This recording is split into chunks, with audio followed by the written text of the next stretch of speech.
When he has come, and the Holy Spirit came at the day of Pentecost, he's never left, but he has continued to visit in absolute glorious ways. And when he has come, he will reprove. That means convict in one sense, in New American Standard, New King James. He will reprove the world of sin.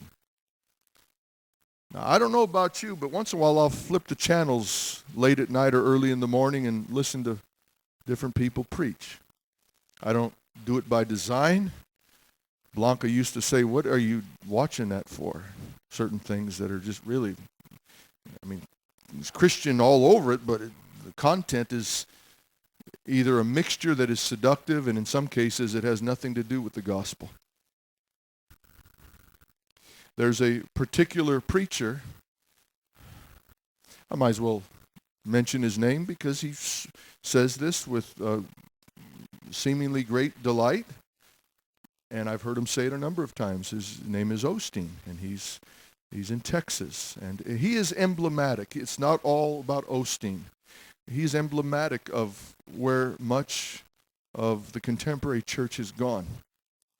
But he was asked by a secular broadcaster, Larry King. You know who Larry King is? He's been, married 7 times, I think, and he's a Jew. He's not saved.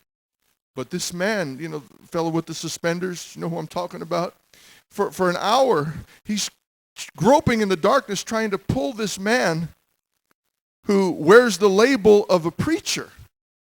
He doesn't have a very big church, Joel Osteen, just 47,000 on Sundays.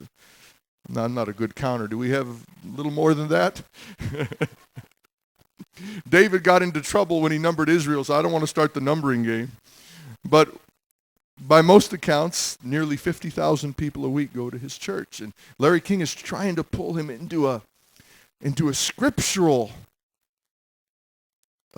discussion. And Joel, nice smile. I've said to people, he's probably one of the nicest people. If he's anything like he is on television, I'd probably enjoy sitting down talking to him, talking about a ball game. I like ball games, talking about the weather. But it's not the gospel, folks. I don't know how else to say it. It's not the gospel. And he was asked by Larry King, so you don't talk about things like sin in your church? And do you know what probably the most popular preacher in North America said, how he responded? He said, "No, Larry," and you can get the transcript. I'm going to paraphrase it, but I challenge you to say I'm off course on what he said. The content was this. He said, "Larry, no, we really don't do that." He says, people get beat up enough during the week, and they know what they are. They know the problems they have, and we want to give a picker-upper. And he went on to say that people know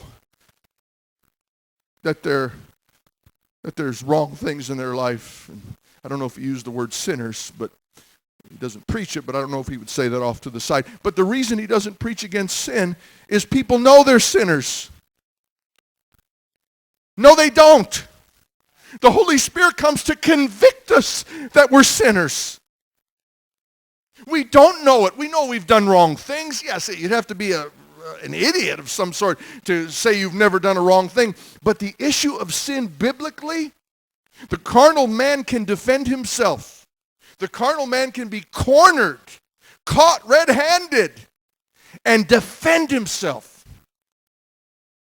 It takes the Holy Spirit to convict a friend like John Meiskens, or me or you in our pre-conversion state, or even as a believer when we err, when we stray, when we get off course. It takes the Holy Spirit to convict us of sin.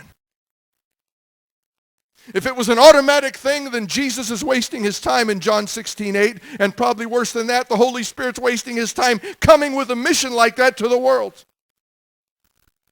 He ought to just be handing out lollipops with gospel verses. But he comes with a dividing sword of his word, Hebrews 4:12. And he divides into the very thoughts and intents of the heart. Because man really doesn't know what he is. He knows he has some problems. He knows things don't go right. He knows there are some regrets that he has to admit that he has, and some worse than others, yes. But this area of sin, before a holy God who loved us, made us, fashioned us for his glory, for relationship with him, that is a foreign concept. The Holy Spirit has to come. And the word in the Greek for rebuke or reprove, translated convict in some good word for word translations, is really a legal term. It means to convince with evidence. Evidence that the natural man up to that point is totally unwilling to acknowledge.